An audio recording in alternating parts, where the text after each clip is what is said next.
இன்னைக்குரிய devotion தீமை செய்ய பழகி இருக்கிறீர்களா? ஆமோஸ் 9:3.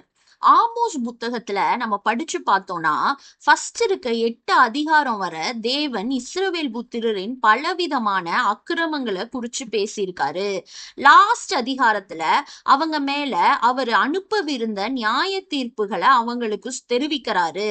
அதுல ஒன்றுதான் நம்ம இன்னைக்கு பார்த்த டிவோஷன் டாபிக். தேவனுக்கு மறைவாக நம்ம எதாகிலும் செய்ய முடியுமான்னு யோசித்து பாருங்க. இஸ்ரவேலர் பாவம் செய்துட்டு சமுத்திரத்தின் ஆழத்துல போய் தேவனுடைய கண்களுக்கு மறைந்து கொள்ளலான்னு நினைத்தா கூட தேவன் அவங்கள கடிக்கும்படி பாம்புகளுக்கு கட்டளை இடுவாருன்னு இன்னைக்குரிய வசனத்துல நம்ம படிக்கிறோம். அவங்களுடைய தவறுகளினால பல சந்தர்ப்பங்கள்ல வெவ்வேறு விதங்கள்ல அவர்களை தண்டித்தும் அவங்க கர்த்தரிடத்துல திரும்பாமையே இருக்காங்கன்னு ஆண்டவர் ரொம்ப வருந்தி பேசுறாரு. ஏதேனும் ஒரு விஷயத்துல நம்ம திருந்தும்படி தேவன் பல நேரத்துல பல பேர் மூலமா பல விதங்கள்ல நம்மளை எச்சரித்திருந்தாலும் சில டைம் நம்ம மனம் திரும்பாம இருக்கிறப்ப பிசாசானவனின் தாக்குதலுக்கு நம்மளை இரையாகிறபடி சம்டைம் ஆண்டவரே ஒப்பு கொடுத்துருவாரு.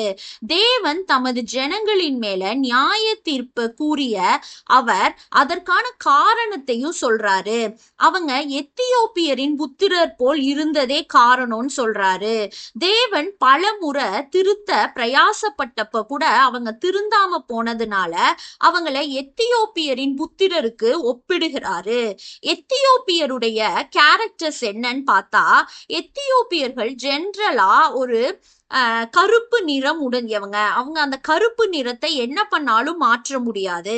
எரேமியா 13:23 படிச்சு பார்த்தா இதை நீங்க படிக்கலாம். எத்தியோப்பியருடைய சரீரத்துடைய தோல் நிறம் கருமையா இருக்கனால அதை கம்பேர் பண்ணி அந்த இடத்துல சொல்றாரு.